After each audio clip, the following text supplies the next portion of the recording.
Today, I want to talk to you about going beyond superficial religion. And I'm going to read you a longer passage from the Bible than normal, several verses from Isaiah chapter 58.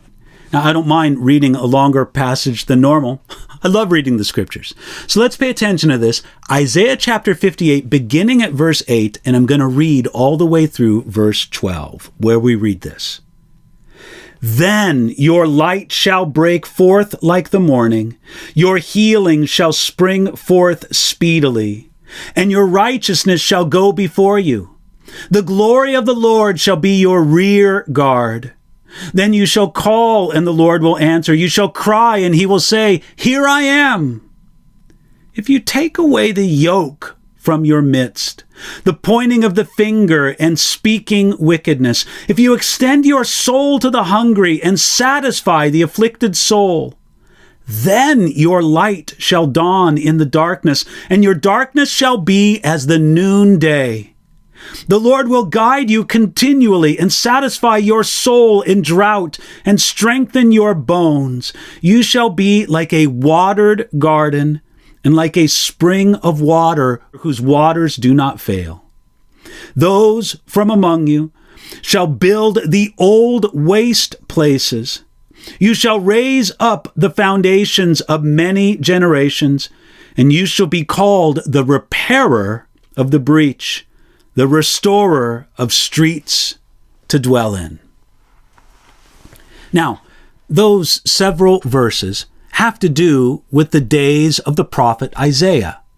And in Isaiah's time, the people of God did lots of religious things, but they didn't live lives that truly loved the Lord and cared about other people. So Isaiah makes this promise. Then your light shall break forth like the morning. If God's people would join their fasting to true lives of righteousness and love, then they would see their prayers answered. They would see lives full of light and healing and righteousness and the glory of the Lord. Then they would see that when they called out to God, He would answer. But they had to do something first.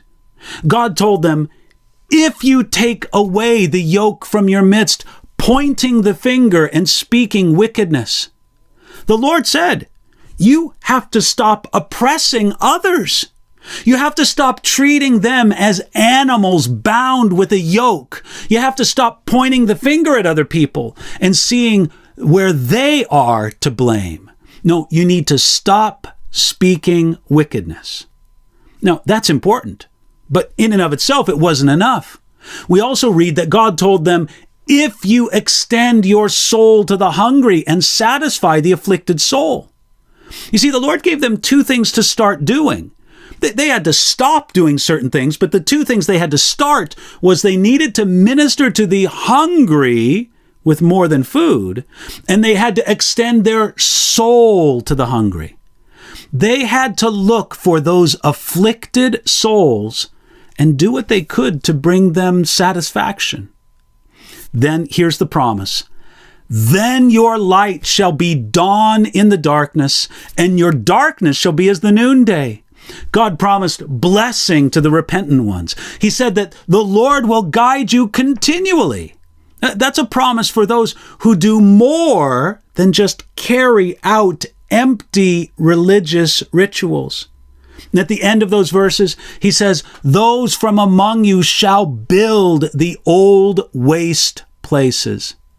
You see, those who serve God with sincere hearts and actions will also accomplish things for God's kingdom.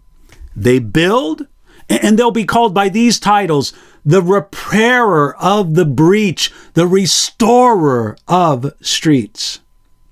You see, in all of this, this passage from Isaiah chapter 58 shows several characteristics of a life that is right with God, a life with God that goes beyond superficial religion.